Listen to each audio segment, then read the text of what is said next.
या मालिकेच्या आजच्या भागामध्ये आपण पाहणार आहोत आदित्य आणि पारू घर सोडून गेलेले असतात। प्रीतम मात्र इकडे खूप रडत असतो। प्रीतम म्हणत असतो, दादाशिवाय कसं जगायचं हेच कळत नाहीये मला।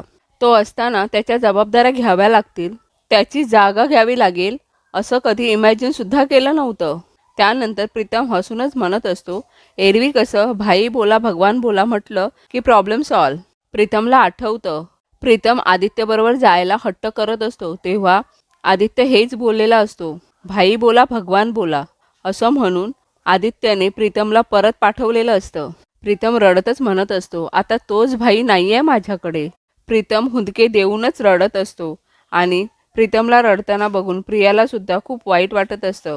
प्रीतम प्रियाला म्हणत असतो, प्रिया काय करू मी, प्रिया सांग ना काय करू। प्रीतम प्रियाजवळ जाऊन म्हणत असतो, भाई नाही आई नाही मी पोरका झालोय ग असं म्हणून प्रीतम खूप रडत असतो। प्रिया प्रीतमला जवळ घेते आणि ती सुद्धा खूप रडत असते। अहिल्या इकडे आदित्यचा फोटो हातामध्ये घेऊन बसलेली असते आणि तिला आदित्यचे शब्द आठवत असतात। आदित्य म्हणत असतो, मित्रांनो तुम्हाला माहिती आहे जेव्हा कधी मी आई बाबा यापैकी फक्त एकाचा विचार करतो तेव्हा मला फक्त एकाचा चेहरा दिसत नाही। आई बाबा मला तुम्ही दोघंही दिसता। जर कधी चुकून माकून बाबा माझ्यावर रागवले की त्या क्षणी मायेने मला जवळ घेणारी माझी आई दिसते। हे सगळं अहिल्याला आठवत असतं। अहिल्याला आदित्यची एक एक गोष्ट आठवत असते। त्यानंतर अहिल्याला पारू आणि आदित्य यांचे एका ठिकाणी असलेले क्षण सुद्धा आठवत असतात। एवढ्यातच तेथे श्रीकांत येतो। श्रीकांत अहिल्याला म्हणत असतो, अहिल्या हे बघ तुझी बाजू पटतेय मला आणि मुलांनी केलेल्या चुकांबद्दल तू शिक्षा करणं हेही पटतंय मला, पण तू त्यांना असं दूर नाही करू शकत ग। अहिल्या अगं तू ऐक माझं, तू आदित्य आणि पारूला पुन्हा घरी घेऊन ये। एवढ्यातच सावित्री आत येते। सावित्री दोघांसाठी चहा घेऊन आलेली असते। सावित्री चहा देऊन जात असते। एवढ्यातच अहिल्या सावित्रीला आवाज देते आणि आदित्यच्या हातामधील फोटो ती समोर फेकते आणि म्हणते, सावित्री या घरात या मुलाचे फोटोज ट्रॉफीज त्याच्या कुठल्याही वस्तू मला या घरात पुन्हा दिसता कामा नये। श्रीकांत म्हणतो, अहिल्या काय करतेस तू हे? हे बघ तू आधीच त्याच्या रूमला लॉक लावायला सांगितलंयस आणि आता हे? अगं अहिल्या हे जरा अति होतंय, असं नाही का वाटत आहे तुला? यावर अहिल्या म्हणते, अति होतंय? माझं अति होतंय? श्रीकांत सगळ्यात जास्त प्रेम मी त्या दोघांवर केलं, पण जर मी केलेल्या प्रेमाची त्यांना किंमतच नसेल तर काय उपयोग आहे या सगळ्याचा? म्हणजे एवढं प्रेम करून सुद्धा त्यांनी काय केलं? तर माझा मान सन्मान माझी सगळी स्वप्न धुळीस मिळवली ना। त्यामुळे इथून पुढे माझ्या आयुष्यात आणि माझ्या घरात त्या दोघांनाही जागा नाही। श्रीकांत म्हणत असतो, अहिल्या प्लीज माझं ऐक ना। अहिल्या म्हणते, सावित्री तुला एकदा सांगितलेला कळत नाही, उचल हा फोटो इथून।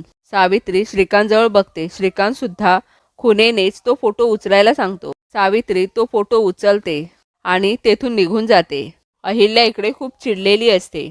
दुसरीकडे आदित्य आणि पारू दोघेही एका हॉटेलच्या रूमवर आलेले असतात।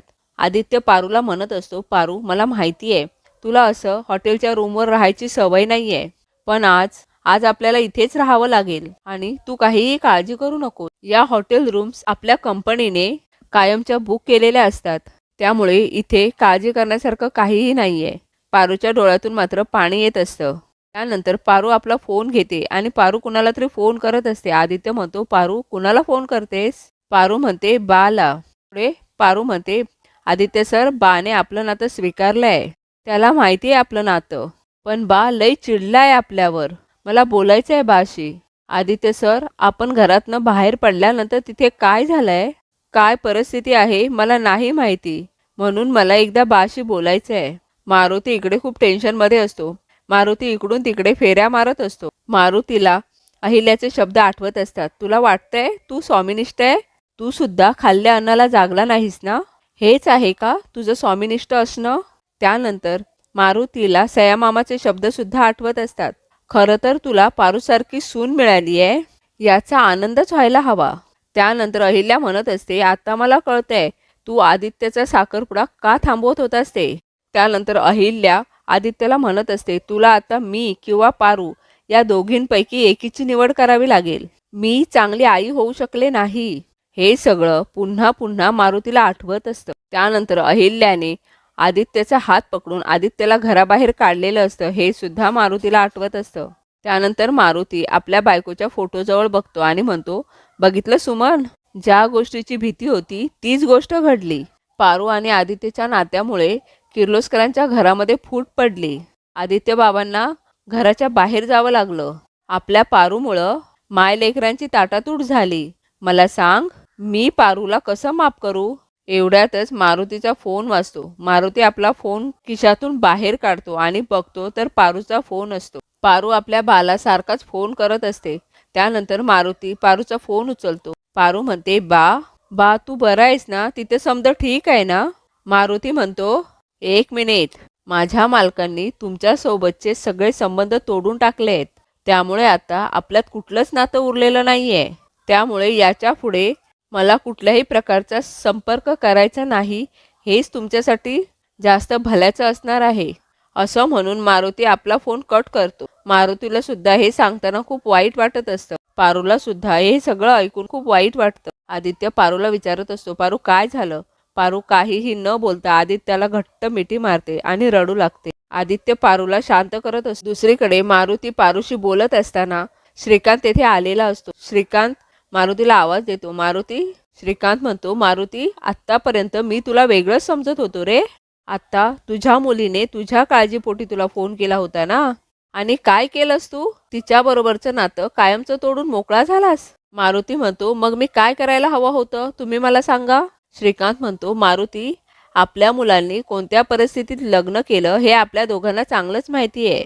त्यामुळे आपण दोघांनीच आता अहिल्याला सगळं समजावून सांगितलं पाहिजे. मारुती लगेच श्रीकांतजवळ बघू लागतो. श्रीकांत म्हणतो, हो, हे बघ, काहीही करून आपली मुलं परत घरी यायलाच हवी आहेत. श्रीकांत म्हणतो, हे बघ, तू काळजी नको करूस. सगळं काही व्यवस्थित होईल. विश्वास ठेव माझ्यावर. माझं ऐक. तू सतत त्यांच्या टचमध्ये राहा. त्यांना असं वाऱ्यावर नको सोडूस. ऐक माझं. मारुती, त्यांना आपली गरज लागणार आहे. म्हणून म्हणतोय, त्यांच्या डोक्यावरचा आपला हात आपल्याला असा सहज काढता नाही येणार. मारुती श्रीकांतला म्हणतो, श्रीकांत सर, एक मला सांगा, अहिल्या मॅडमचा राग इतक्या लवकर जाईल का हो? मारुतीचा हा प्रश्न ऐकून श्रीकांत गप्प बसतो. श्रीकांत म्हणतो, नाही मारुती, खरं तर अहिल्याला एवढी रागवलेली मी पहिल्यांदाच बघितली आहे. कळत नाहीये पुढे काय होणार आहे.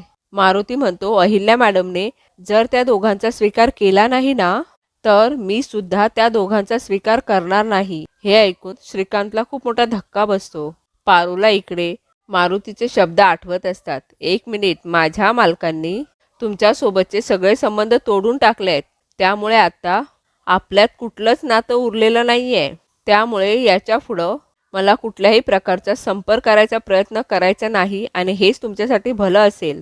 हे सगळं पारूला आठवत असतं. त्यानंतर तेथे आदित्य येतो. आदित्य म्हणतो, पारू, हे काय, तू काहीही खाल्लेलं नाही आहेस, प्लीज 2 घास खाऊन घे ना. आदित्य पारूला भरवायला जातो, परंतु पारू म्हणते, नाही आदित्य सर, नकोय मला. अन्नाचा एक घास पण घशातून खाली जाणार नाही.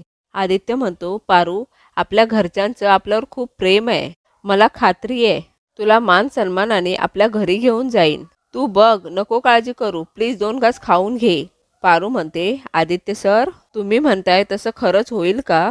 आदित्य म्हणतो, खरंच होईल, अगदी तसंच होईल. माझी खात्री आहे, तू माझ्यावर विश्वास ठेव. तुझा विश्वास आहे ना माझ्यावर? पारू म्हणते, स्वतःपेक्षाही जास्त. त्यानंतर आदित्य पारूला भरवत असतो आणि म्हणत असतो, अजिबात खाण्यावर राग काढायचा नाही, कळलं? त्यानंतर पारू उशी घेऊन खाली झोपत असते. आदित्य म्हणतो, पारू काय करतेस? पारू म्हणते, झोपण्याची तयारी. आदित्य म्हणतो, तेथे वेडी आहेस का? पारू म्हणत असते, आदित्य सर, तुम्ही वर झोपा, मी खाली झोपेन. आदित्य म्हणतो, पारू, तू माझी बायको आहेस, आपलं लग्न झालंय पारू. पारू म्हणते, सर, पण देवी आईने आपलं नातं स्वीकारलं नाहीये अजून, आणि जोपर्यंत देवी आई आपलं नातं स्वीकारत नाहीत तोपर्यंत नवरा बायको म्हणून आपण पुढे नको जायला. आदित्य म्हणतो, तू जसं बोलशील तसं होईल. पारू, आपलं नातं जन्मोजन्मीचं आहे. तू हे असं खाली झोपलेलं नाही आवडणार मला. एक काम कर, तू आहे ना इथे झोप. असं म्हणून आदित्य मध्ये उशा लावतो आणि पारूला दुसऱ्या साईडला झोपायला सांगतो. आदित्य म्हणतो, आपण सयामामाच्या गावी जसे एकत्र झोपलो होतो ना तसं. पारू, मी तुझा विश्वास कधीच तोडणार नाही. नंतर पारूला आदित्य बरोबरचे काही क्षण आठवत असतात. आदित्य पारूला म्हणत असतो, पार्वती. पारू म्हणते, काय झालं? पारू, माझं खरंच खूप मनापासून प्रेम आहे तुझ्यावर. हे सगळं पारूला आठवत असतं आणि हे सगळं आठवून पारू गालातल्या गालात हसत असते. या मालिकेच्या अशाच नवनवीन भागांच्या अपडेट्ससाठी मराठी मालिका एंटरटेनमेंट या आपल्या चॅनलला सबस्क्राईब करा. धन्यवाद.